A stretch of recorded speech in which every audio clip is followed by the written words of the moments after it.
सिर्फ 3 मिनट दे देना भाई, सारे क्वेश्चन बिना रट्टा लगवाए आपको याद करवाऊंगा, ठीक है। फिर ध्यान से सुनो जरा मैं क्या क्या रहा हूँ। देखो मेरे पास ये है बेंजीन रिंग। बेंजीन रिंग में कोई डायरेक्टली क्या है, ग्रुप अटैच्ड है। इस ग्रुप के रिस्पेक्ट में जो उसके बगल वाले हमारे पास कार्बन होता है उसको बोलते हैं, मतलब उस पोजीशन को बोलते हैं ऑर्थो पोजीशन। और ऑर्थो के जस्ट बगल वाला होता है मेटा, मेटा के जस्ट बगल वाला होता है पैरा। सिमिलरली इधर से भी वही, इस ग्रुप के रिस्पेक्ट में इसके जस्ट बगल वाला एडजेसेंट वाला ऑर्थो, फिर उसके जस्ट बगल वाला मेटा, उसके जस्ट बगल वाला पैरा।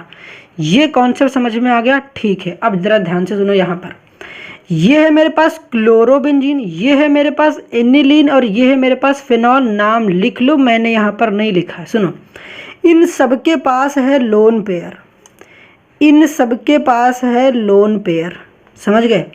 तो ऐसे ग्रुप जो कि बेंजीन रिंग के कार्बन से डायरेक्टली कनेक्टेड है, याद रखो मेरी शब्द ध्यान से सुनो, ऐसे ग्रुप जो कि बेंजीन रिंग के कार्बन से डायरेक्टली कनेक्टेड है और उनके पास लोन पेयर होता है, वो जो ग्रुप होते हैं वो ग्रुप कहलाते हैं ortho and para directing group.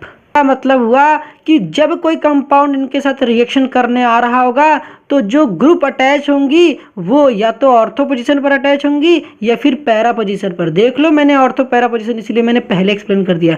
Group के जस्ट सामने पैरा और ग्रुप के जस्ट अगल बगल होता है ऑर्थो। क्लियर है?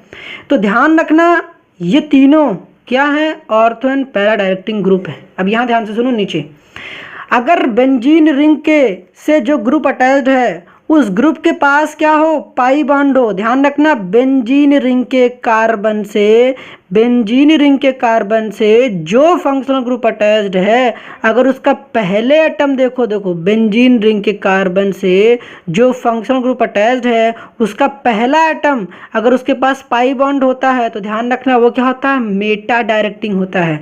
तो इन दोनों के पास क्या है, देखो यहाँ पर पाई बॉन्ड है। देखो बेंजीन रिंग से जो फंक्शनल ग्रुप कनेक्ट है उसका पहले एटम के पास पाई बॉन्ड है। तो जब भी ऐसा होता है तो ध्यान रखना वो क्या होते हैं, वो होते हैं मेटा डायरेक्टिंग। क्या होंगे, मेटा डायरेक्टिंग। समझ गए, समझ गए ना भाई, समझ गए, ठीक है।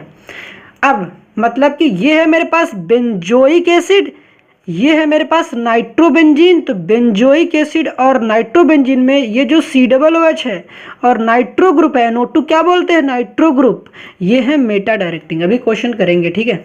उसी तरीके से मैं अगर आपसे बोलता हूं कि नाइट्रेशन क्या होता है तो याद रखना, नाइट्रेशन में नाइट्रिक एसिड हमारे पास रिएक्टिंग स्पीसीज होता है। नाइट्रेशन में N फॉर नाइट्रेशन और N फॉर नाइट्रिक एसिड। तो नाइट्रेशन में होगा नाइट्रिक एसिड, सल्फोनेशन में होगा सल्फ्यूरिक एसिड। फिर याद रखना कि नाइट्रेशन में सल्फ्यूरिक एसिड कई बार देंगे और कई बार नहीं देंगे। तो दिमाग में रखना कि नाइट्रेशन में मेन जो याद करना क्या है, HNO3। तो नाइट्रेशन में नाइट्रो ग्रुप जाकर जुड़ता है। याद रखना, नाइट्रेशन अगर होता है तो नाइट्रो ग्रुप जुड़ता है, NO2। याद कर लो, NO2 क्या बोलते हैं, नाइट्रो ग्रुप। तो जब भी नाइट्रेशन होगा तो NO2 ग्रुप जाकर जुड़ेगा। जब भी सल्फोनेशन होगा तो SO3H ग्रुप जुड़ेगा, जिसको हम लोग बोलते हैं सल्फोनिक ग्रुप। लिख लो, सल्फोनिक ग्रुप। लिख दूं मैं, ठीक है मैं लिख देता हूं। इसको बोलते हैं सल्फोनिक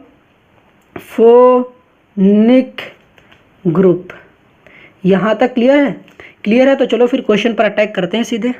अब देखो मेरे पास क्वेश्चन क्या दे रखा है, इसको दिमाग में रख लेना, सारे क्वेश्चन इंपॉर्टेंट है, बोर्ड के ही क्वेश्चन है। तो यहाँ पर मैं पेपर आपको नहीं दिखा रहा हूँ क्योंकि मेरे पास क्या बार बार पेपर दिखाएंगे तो आपका भी टाइम वेस्ट होगा, मेरा भी टाइम वेस्ट होगा। तो इसलिए मैं सारे क्वेश्चन यहाँ पर इंपॉर्टेंट ही करा रहा हूँ, ठीक है। मैंने कहा कि देखो सबसे पहले यहाँ पर मेरे पास है क्लोरोबेंजीन। क्लोरोबेंजीन मतलब बेंजीन की खोपड़ी पर डायरेक्ट क्लोरीन अटैच्ड है। इसका मुझे कराना है नाइट्रेशन। नाइट्रेशन का मतलब क्या होता है, नाइट्रिक एसिड के साथ रिएक्शन। तो यहाँ पर जब भी नाइट्रेशन होगा तो बार बार चिल्लाओ, ओ भाई नाइट्रेशन HNO3 के साथ रिएक्शन है। ओहो, जब भी नाइट्रेशन होता है तो याद रखना कौन सा ग्रुप जुड़ता है, NO2 ग्रुप। जब भी नाइट्रेशन होता है तो कौन सा ग्रुप जुड़ता है, NO2 ग्रुप। NO2 क्या बोलते हैं, नाइट्रो ग्रुप। उसके पहले आपने सोचा ओ भाई ये देख बेंजीन के डायरेक्टली खोपड़ी पर Cl है, Cl तो OP है। क्यों OP है, क्योंकि इसके पास होता है लोन पेयर। तो यहाँ पर क्या होगा, सुनो अभी मैं बताया था ना। तो यहाँ पर देखो, यहाँ पर क्या बनेगा, सिंपली ये रहा Cl, Cl तो रहेगा रहेगा। यहाँ पर ना ऑर्थो, ये पता है मैंने अभी बताया था कि this is O and P। O and P का मतलब ऑर्थो एंड पैरा। तो एक बार NO2 को लेके जाकर जोड़ो ऑर्थो पोजीशन पर। तो मैंने कहा था कि देखो इस ग्रुप के जस्ट बगल वाला होता ऑर्थो, तो आप NO2 यहाँ भी जोड़ सकते थे, यहाँ भी जोड़ सकते थे, जैसी आपकी इच्छा। तो मैंने फिलहाल के लिए यहाँ जोड़ रखा है। और क्या बनेगा यहाँ पर, एक ये प्रोडक्ट बनेगा और दूसरा क्या बनेगा, यहाँ पर नाइट्रेशन कराओगे तो यहाँ पर बनेगा Cl तो रहेगा ही रहेगा। एक बार मैंने क्या बताया, ग्रुप के जस्ट सामने क्या होता है, यहाँ पर होता है पैरा।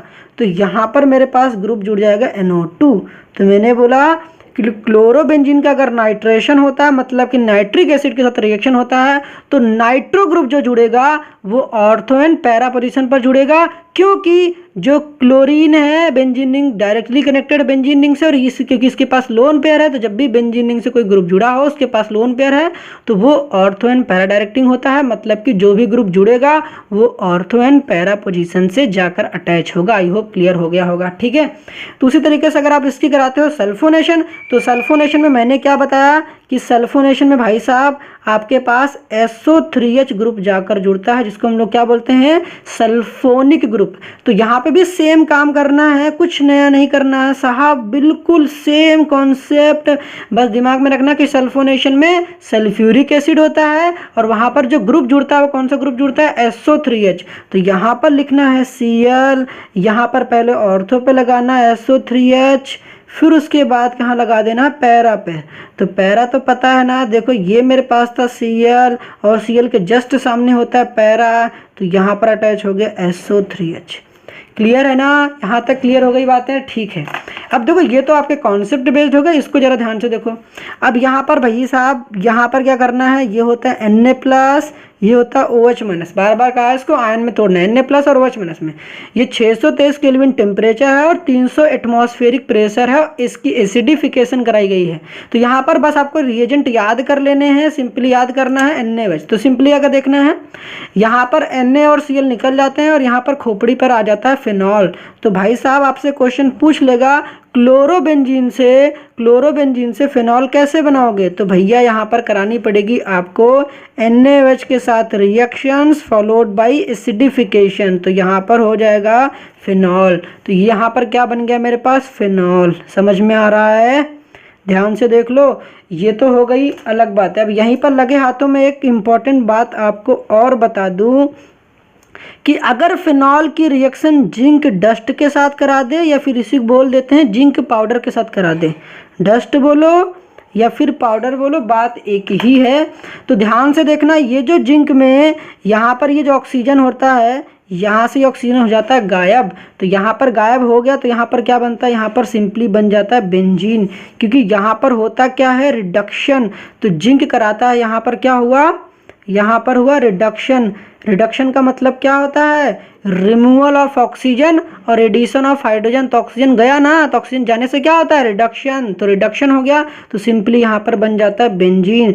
तो क्वेश्चन आपके पेपर में आया हुआ है कि भाई साहब क्लोरोबेंजीन से बेंजीन कैसे बनाओगे। तो समझ गए ना, क्लोरोबेंजीन से पहले हम लोग यहाँ पर ऐसे रिएक्शंस कराएंगे, फिनॉल बना लेंगे, फिर जिंक डस्ट के साथ रिडक्शन करा देंगे तो बन जाएगा बेंजीन। क्लियर है यहाँ तक। उसी तरीके से आता कि बेंजीन से भाई साहब मेरे को बना दो नाइट्रोबेंजीन। तो कैसे बनाओगे नाइट्रोबेंजीन, सुनो। मैंने कहा कि जब भी आप नाइट्रेशन कराते हो तो नाइट्रो ग्रुप जुड़ता है, तो सिंपल सी बात है यार, इसकी करा देंगे नाइट्रेशन। अब नाइट्रेशन के लिए आपको पता है कि रिएक्शन किसके साथ होती है, HNO3 के साथ। यहाँ पर जुड़ता क्या है, तो पता होना चाहिए NO2 ग्रुप जाकर जुड़ जाता है। तो सिंपली आपको पता है कि यहाँ पर कोई ग्रुप तो है नहीं कि मुझे ऑर्थो पैरा चेक करना है, तो सिंपली क्या करना है, ले जाकर कहीं भी जोड़ दो। तो यहाँ पर बन जाएगा, यहाँ पर सिंपली क्या हो जाएगा, NO2 ग्रुप जाकर जुड़ जाएगा। ये क्या बन गया, ये बन गया मेरे पास नाइट्रोबेंजीन। ठीक है, तो पहले तो बेंजीन से बना लिया नाइट्रोबेंजीन। ठीक है, अगर आपने नाइट्रोबेंजीन एक बार बना लिया तो भाई साहब फिर से सुनो, यहाँ पर अगर हम इसकी रिएक्शन किसके साथ करा दें, Fe+HCl के साथ करा दें, या आपकी इच्छा इसकी इस्तेमाल ना करो, आप SN+HCl याद कर लो, SN+ प्लस HCl का इस्तेमाल कर लो, ठीक है। या फिर इसका भी इस्तेमाल नहीं करना चाहते हो तो आप H2PD का इस्तेमाल कर लो, कैटालिटिक हाइड्रोजनेशन करा लो, तीनों में से किसी का भी इस्तेमाल कर लो। क्या होता है कि भैया ये जो O2 होता है ये कन्वर्ट हो जाता है H2 में। O2 किस में कन्वर्ट हो जाता है? H2 में। तो यहाँ हो जाती है रिडक्शन। रिडक्शन का मतलब अभी मैंने क्या बताया? रिडक्शन का मतलब होता है addition of hydrogen, removal of oxygen. तो यहाँ पर देखो ऑक्सीजन चला जाएगा और हाइड्रोजन जुड़ जाएगा, तो यहाँ पर N हो जाएगा और यहाँ पर H2 हो जाएगा। इसको हम लोग क्या बोलते हैं? इसको बोलते हैं एनिलीन। क्लियर हो गई? तो भाई साहब ये बड़ा इंपॉर्टेंट रिएक्शन था। तो भैया पूछा गया था बेंजीन से एनिलीन बना दो, तो सिंपल सा रिएक्शंस। आई होप क्लियर हो गई होगी। अब यहाँ पर हम लोग जल्दी से देख लेते हैं प्रिपरेशन ऑफ फिनॉल। इस पर बेस्ड बहुत बार क्वेश्चन आए हुए हैं और फिर आएंगे, ठीक है। तो भाई सब बहुत बार आया ना यार, तो दिमाग में इसीलिए तो मैं बता रहा हूँ सारे क्वेश्चन, तो इसलिए छोड़ना तो बिल्कुल मत भाई। तो यहाँ पर देखना प्रिपरेशन ऑफ फिनॉल कैसे करेंगे? क्लोरोबेंजीन से। अभी पीछे बताया था ना, तो NaOH 623 केल्विन टेम्परेचर है, 300 एटमॉस्फेरिक प्रेशर है और एसिडिफिकेशन कराएगी। तो सिंपली कुछ नहीं करना है, यहाँ से Na+ और OH-, सिंपल सा फंडा है, क्या बन जाएगा मेरे पास? फिनॉल। अभी पीछे बता रखा हूँ तो यहाँ पर मैं ज़्यादा क्या ही एक्सप्लेन कर दूँ, तो ये हो गया मेरे पास फिनॉल, ठीक है। क्लियर है ना? ठीक। अगर मैं इस एनिलीन की रिएक्शन HNO2 के साथ करा दूँ, HNO2 का मतलब होता है नाइट्रस एसिड। HNO2 का मतलब होता है नाइट्रस एसिड। एक मज़ेदार कहानी सुन लो मेरी बात, कि NaNO2 लिखा गया हो और HCl लिखा गया हो तो एरो के ऊपर कई बार ये मिलेगा, कई बार ये नहीं मिलेगा, HNO2 मिलेगा। तो चाहे ये लिखो चाहे इनकी जगह पर HNO2 लिखो, मतलब एक ही है। मतलब क्या है कि ये दोनों करते क्या है? ध्यान से देखो, ये दोनों ना ये NH2 को किस में कन्वर्ट कर देते हैं? N2 + Cl- में, N2 + Cl- में। इसको हम लोग कहते हैं BDC। BDC का मतलब बेंजीन डाइएजोनियम क्लोराइड। पूरा नाम लिख लो, बेंजीन डाइएजोनियम क्लोराइड। इसकी हॉट वाटर के साथ रिएक्शन करते हैं, गर्म पानी के साथ रिएक्शन करते हैं, तो क्या बन जाता है? फिनॉल। तो इसको दो टुकड़ों में पहले तोड़ दो, पानी को तोड़ने तो पता ही होगा, H+ में और OH- में। पानी को भाई साहब तोड़ दो दो टुकड़ों में, H+ और OH- में। अब यहाँ पर H और Cl निकल जाएगा। और मैंने बताया है कि भैया N2 जो है एक बहुत बढ़िया लिविंग ग्रुप है, नाइट्रोजन के फॉर्म में निकल जाता है, यहाँ HCl के फॉर्म में निकल गया। सिंपली ये जो OH है ना, ये OH जाकर यहाँ पर इस पूरे ग्रुप की जगह पर समझो चिपक जाएगा यहाँ पर। तो यहाँ पर आ जाएगा OH। कैसे आया? HCl गायब हो गया, नाइट्रोजन गैस निकल गई, तो यहाँ पर केवल बन जाएगा OH। तो यहाँ पर मेरे पास बन गया फिनॉल, ठीक है। बाकी क्या देखो, यहाँ पर बाई प्रोडक्ट में लिख दे रहा हूँ ताकि आपको थोड़ी फील आ जाए। बाकी बाई प्रोडक्ट आपको लिखने की रिक्वायरमेंट नहीं है। तो ये है मेरे पास बाई प्रोडक्ट, जिसको लिखो या ना लिखो आपकी चॉइस, लेकिन ये आपको मस्ट है लिखना, ठीक है। समझ में आ गई? अब देखो बोल रखा कि फिनॉल फ्रॉम क्यूमीन। याद रखना इंडस्ट्रियल मेथड है, इसका मतलब कि लार्ज स्केल पर अगर हमें फिनॉल की प्रिपरेशन करनी हो तो हम लोग क्यूमीन से प्रिपरेशन करते हैं। किससे करते हैं? क्यूमीन से। अब यहाँ पर कैसे, ये क्यूमीन क्या होता है ध्यान से सुनो। तो मैंने आपको जब नेमिंग रिएक्शन करवाया था तो वहाँ पर मैंने आपको बताया था कि आइसोप्रोपिल ग्रुप, क्या बताया था? Isopropyl group. चलो मैं यहीं समझा दे रहा हूँ। तो क्या होता है आइसोप्रोपिल ग्रुप? एक कार्बन से 2 CH3 ग्रुप अटैच्ड हो, एक कार्बन से 2 CH3 ग्रुप अटैच्ड हो और उस कार्बन के साथ भी ये अगर हाइड्रोजन हो तो इसको हम लोग क्या बोलते हैं? इसको छुपा दो। इतना पार्ट मेरे पास आइसोप्रोपिल ग्रुप होता है। ध्यान से जाकर देखोगे तो मैंने पहले जो नेमिंग रिएक्शंस कराया था वहाँ पर समझाया था कि भाई साहब ये मेरे पास है, ये मेरे पास है क्या? आइसोप्रोपिल ग्रुप समझाया था, जाके देख लेना। This is what isopropyl group. बहुत ज़्यादा इस्तेमाल होगा आगे भी, तो अभी भी दिमाग में रख लो। तो मैं और भी क्वेश्चन कराऊंगा तो वहाँ पर बताऊंगा, ठीक है। तो इसको दिमाग में रख लो, आइसोप्रोपिल ग्रुप क्या होता है, ठीक है। क्लियर है ना यहाँ तक? अब यहाँ पर क्या था, जैसा कि देख सकते हो, सबसे पहले ये इसी को हम लोग कहते हैं क्यूमीन। क्या कहते हैं इसको? क्यूमीन। तो क्यूमीन को और हम लोग क्या कहते हैं? Isopropyl benzene. आइसोप्रोपिल बेंजीन, तो cumene is also known as isopropyl benzene. क्या है, देखो ये ऊपर वाला पार्ट आइसोप्रोपिल और ये रहा बेंजीन, तो आइसोप्रोपिल बेंजीन। यहाँ पर सबसे पहले ऑक्सीजन के साथ रिएक्शंस होती है, तो यहाँ पर क्या होता है, यहाँ पर ऑक्सीजन दोनों कार्बन और हाइड्रोजन के बीच में ट्रैप हो जाता है। क्या हो जाता है, trap.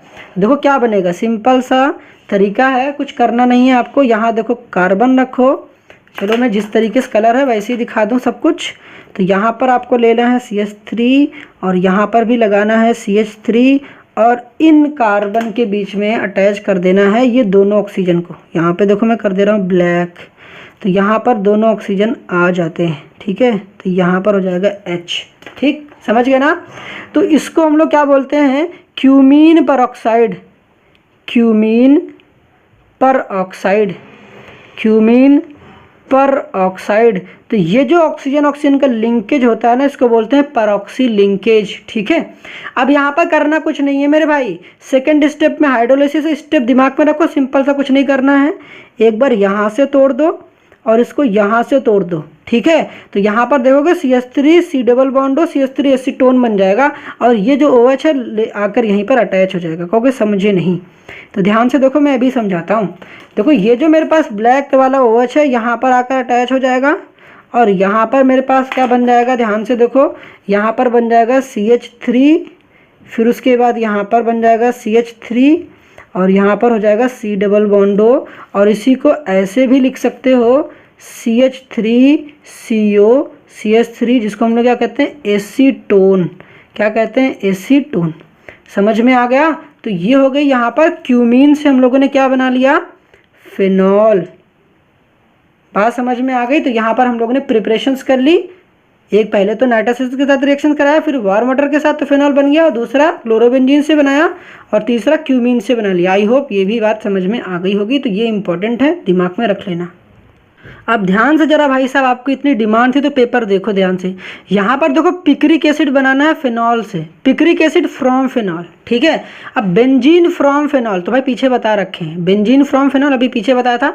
Picric acid from phenol, तो इसको अभी हम लोग सीखते हैं। कितनी बार पूछा गया, बहुत बार पूछा गया भाई पिक्रिक एसिड, दिखा। और दूसरी पेपर देखो, दूसरे पेपर में देखोगे, देखो फिर से पूछा गया picric acid from phenol, benzene from phenol. फिर से भाई साहब पीछे बताया था, फिर से देखो बेंजीन फ्रॉम फिनॉल। तो क्या करोगे, जिंक डस्ट के साथ रिएक्शन, जिंक डस्ट के साथ रिएक्शन, बेंजीन फ्रॉम फिनॉल। तो यहाँ भी बता रखे हैं। फिर से देखोगे, फिर से देखो दूसरा पेपर, यहाँ देखो फिर से दूसरा पेपर। तो दूसरे पेपर में भैया देखो पिक्रिक एसिड फिर से पूछ रखा, मतलब भाई ये लोग तो पागल हो गए। फिनॉल से बेंजीन बार बार पूछा गया, 3 के 3 पेपर में भाई फिनॉल से बेंजीन पिक्रिक एसिड हर बार आया है। तो मतलब तो क्या समझे भाई साहब कि ये रिएक्शंस है सुपर डुपर इंपॉर्टेंट। तो दिमाग में रख लो, चांसेस हैं कि आएंगे ही आएंगे, ठीक है। तो सबसे पहले हम लोग अब कर सीखने जा रहे हैं फिनॉल की नाइट्रेशन। फिनॉल की नाइट्रेशन का मतलब होता है फिनॉल की नाइट्रिक एसिड के साथ रिएक्शंस और नाइट्रो ग्रुप का साथ जुड़ना, समझ गए ना। तो फिनॉल को ऐसे पहले या तो ये बोल दो कि नाइट्रेशन ऑफ फिनॉल, या दूसरा लैंग्वेज क्या होगी, phenol reacts with nitric acid. Nitric acid का फॉर्मूला HNO3। अब दूसरी इंपॉर्टेंट बात है, जब फिनॉल नाइट्रिक एसिड के साथ रिएक्शन कर रहा है तो पेपर में कई बार क्वेश्चन पूछा गया है कि HNO3 कंसंट्रेटेड रहेगा तो रिएक्शन कैसे होगी, डाइल्यूट रहेगा तो कैसे होगी, ठीक। तो इसी चीज़ को समझना। तो कंसंट्रेटेड में अलग होता है, डाइल्यूट में अलग होता है, इस चीज़ को मैं यहाँ समझा रहा हूँ। तो बाकी तो यहाँ तो समझ में आ गया कि फिनॉल रिएक्ट कर रहा है HNO3 के साथ। तो डैम से, और यार एक बात तो पक्की है कि NO2 ग्रुप जाकर जुड़ेगा, NO2 ग्रुप जाकर जुड़ेगा, ठीक है। और दूसरी बात भी समझ में आती है कि क्योंकि अभी कौन से बताया था कि OH जो है ONP है। ONP का मतलब ऑर्थो एंड पैरा डायरेक्टिंग। अब सुनो, जब फिनॉल कॉन्क HNO3 के साथ रिएक्शन करता है तो सारे के सारे ऑर्थो एंड पैरा पोजीशन को ऑक्यूपाई कर लेता है। ये दोनों रहे ऑर्थो और ये रहा मेरे पास पैरा। तो ध्यान से रख सुनना भाई साहब, जब भी कॉन्क HNO3 के साथ फिनॉल रिएक्शंस करता है तो सारे के सारे ortho and para position nitro group के द्वारा ऑक्यूपाई कर लिए जाते हैं। तो ध्यान से देखो यहाँ पर क्या होगा। तो सिंपल सा कुछ नहीं करना है मेरे भाई, यहाँ पर लेना है तेरे को OH और यहाँ पर ध्यान से सुनो, ये है मेरे पास Br ओ भाई बी आर कहाँ पर, HNO3 है ना, तो NO2, तो यहाँ पर मेरे पास NO2, ठीक है लिख लेना, यहाँ पर भी NO2, यहाँ पर भी NO2, और यहाँ पर भी मेरे पास NO2। तो this is what, this is picric acid भाई, ये रहा मेरे पास पिक्रिक एसिड, समझ में आ रहा है, तो इसको बोलते हैं पिक्रिक एसिड। पिक्रिक एसिड का दूसरा नाम भी जान लो, क्योंकि उन लोग का दिमाग खराब होगा ना, तो दूसरा भी पूछ लेंगे, कैसे नाम करोगे, तो यहाँ देते हैं 1, यहाँ देंगे 2, यहाँ देंगे 3, यहाँ देंगे 4, यहाँ देंगे 5, यहाँ देंगे 6। तो यहाँ देखो 2, 4, 6, क्या लिखोगे 2, 4, 6। देखो NO2 कहाँ कहाँ पर है, 2 पर है, 4 पर है और 6 पे, तो लाइन से लिखो 2, 4, 6।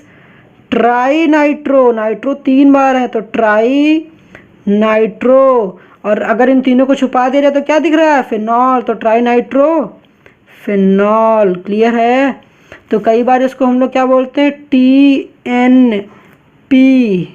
TNP का मतलब ट्राई नाइट्रोफिनॉल। क्लियर है, तो पिक्रिक एसिड का दूसरा नाम ये तो समझ ही गए।